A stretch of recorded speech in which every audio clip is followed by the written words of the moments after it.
ఈ రోజు రాష్ట్రంలో 175 నియోజకవర్గాల్లో ప్రతి ఇంటికి వెళ్లి ఈ ప్రభుత్వ మెడికల్ కాలేజీలు ప్రైవేటీకరించడం మీకు ఓకేనా కాదా అంటే ప్రజలందరూ ముక్త కంఠంతో ఇది ప్రభుత్వమే కట్టాలి, ప్రైవేటీకరణకు మేము వ్యతిరేకమని సంతకాలు చేయడం జరిగింది. 1 కోటి సంతకాల సేకరణ అని పేరుకు మాత్రమే 1 కోటికి పైగా 1,35,00,000 సంతకాలను ఈ రోజు మనం సేకరించగలిగామంటే ఈ ప్రభుత్వం మీద ప్రజలు ఎంత వ్యతిరేకంగా ఉన్నారు, ఈ ప్రభుత్వ మెడికల్ కాలేజీల్ని ప్రైవేటీకరించడాన్ని ప్రజలు ఎలా వ్యతిరేకిస్తున్నారో ఇప్పటికైనా కూటమి ప్రభుత్వం స్పష్టంగా తెలుసుకోవాలని కూడా ఈ సందర్భంగా తెలియజేసుకుంటున్నాం.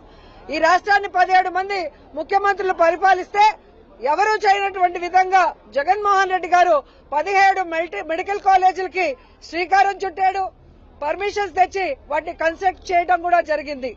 7 పూర్తి చేశాడు, మిగతా 10 పూర్తి చేయాల్సిన బాధ్యత కూటమి ప్రభుత్వం మీద ఉంటే ఈ రోజు నాకు 40 ఏళ్ల సర్వీస్ ఉంది, నేను ఢిల్లీలో చక్రం తిప్పే హైదరాబాద్ కట్టానని చెప్పుకునే వ్యక్తి కనీసం 10 మెడికల్ కాలేజీలు కట్టలేకపోతున్నాడంటే ఎంత సిగ్గు చేయటో ఒకసారి మీ అందరూ కూడా ఆలోచించాలి.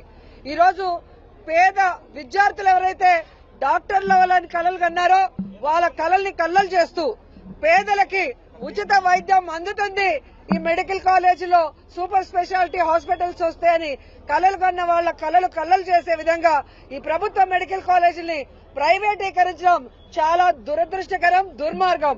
ఎందుకంటే చంద్రబాబు నాయుడు ఇప్పటికి 4 సార్లు ముఖ్యమంత్రి అయ్యాడు కానీ ఒక్క మెడికల్ కాలేజ్ అయినా కట్టాడా?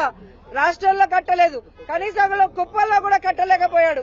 అందుకే ఈ రోజు పులివెందల్లో మెడికల్ కాలేజీ పూర్తయినా దాన్ని ఓపెన్ చేయకుండా దానికి వచ్చిన 150 సీట్లను కూడా వెనక్కి పంపించాడు. అంటే జగనన్న అంటే ఈయనకి ఎంత అసూయ, జగనన్నకి మంచి పేరు వస్తుందన్న బాధతో జగనన్న పేరు చిరస్థాయిగా నిలిచిపోతుందన్న ఒక కక్ష సాధింపుతోనే ఈ రోజు ఇవన్నీ ఆపారు.